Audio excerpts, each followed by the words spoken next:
হে everyone, so আজকে আমি আপনাদের সাথে শেয়ার করবো আমার মায়ের হাতের দেশি মুরগির রেসিপি। তো ফার্স্টেই হচ্ছে ফ্রাই প্যানে পরিমাণ মতো তেল দিয়ে পেঁয়াজ কুচি দিয়ে দিয়েছিল। সো পেঁয়াজ কুচিটা হচ্ছে তেলের সাথে একটু হালকা ভেজে নেবেন। ভেজে নেওয়ার পর দিয়ে দেবেন হচ্ছে মশলা, যেমন লবঙ্গ, তেজপাতা, দারুচিনি, এলাচি। সো দেওয়ার পর এগুলো একটু পেঁয়াজের সাথে খুব ভালো করে ভেজে নেবেন। তারপর দিয়েছি হচ্ছে রসুন বাটা, আদা বাটা।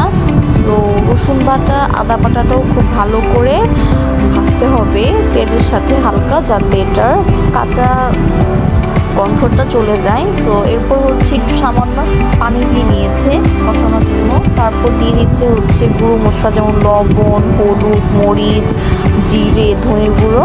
সো দেওয়ার পর হচ্ছে খুব ভালো করে কষিয়ে নেবেন। সো দেখতেই পাচ্ছেন কত সুন্দর একটি কালার এসেছে যখন কষাচ্ছিল। সো যখন তেল ছেড়ে দিবে বুঝতে পারবেন যে হয়ে গেছে। তারপর দিয়ে দিচ্ছে পেঁপে, আগে থেকে পেঁপে কেটে রেখেছিল আম্মু। সো মাংস তো আমরা অনেকেই অনেকভাবে খাই, আলু দিয়ে তো বেশি খাওয়া হয়। সো পেঁপে দিয়ে একদিন ট্রাই করবেন, অনেস্টলি বলতেছি এত মজা লাগে, আপনারা ট্রাই করবেন। লাউ দিয়েও কিন্তু খাওয়া যায়।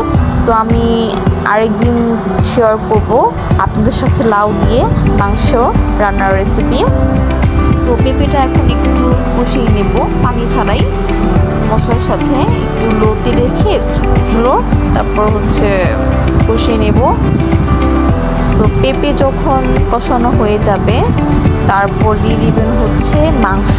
সো দেশি মুরগির মাংস কেটে রেখেছিলাম, সো ওগুলো দিয়েছে। মাংসগুলো দেওয়ার পর মশলার সাথে খুব ভালো করে মিশিয়ে নেবেন, যাতে মাংসের মধ্যে সমস্ত মশলা ঢুকে যায়, এবং মাংসটাকে খুব ভালো করে কষাতে হবে। আর তখন চুলার আঁচটা একটু মিডিয়ামে রাখবেন। সো এই যে দেখতেই পাচ্ছেন মাংসটা খুব ভালো করে কুক করা হচ্ছে। আর আপনারা কে দেশি মুরগি খেতে ভালোবাসেন তারা অবশ্যই কমেন্ট করে জানাবেন। আর যারা অন্য মুরগি খেতে ভালোবাসেন, যেমন ব্রয়লার, পাকিস্তানি, তারাও জানাবেন। সো এরপর দিয়ে দিচ্ছে হচ্ছে গুঁড়ো মশলা, মানে গরম মশলা সেটা দেওয়ার পর মাংসের সাথে খুব ভালো করে মিশিয়ে নেবে।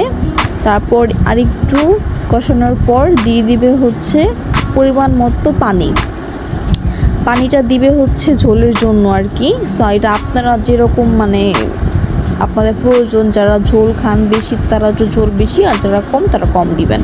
সো দেওয়ার পর মাংসটাকে সিদ্ধ করে নিলেই হয়ে যাবে। সো দেখতেই পাচ্ছেন আমাদের দেশি মুরগির মাংস রান্না হয়ে গেছে।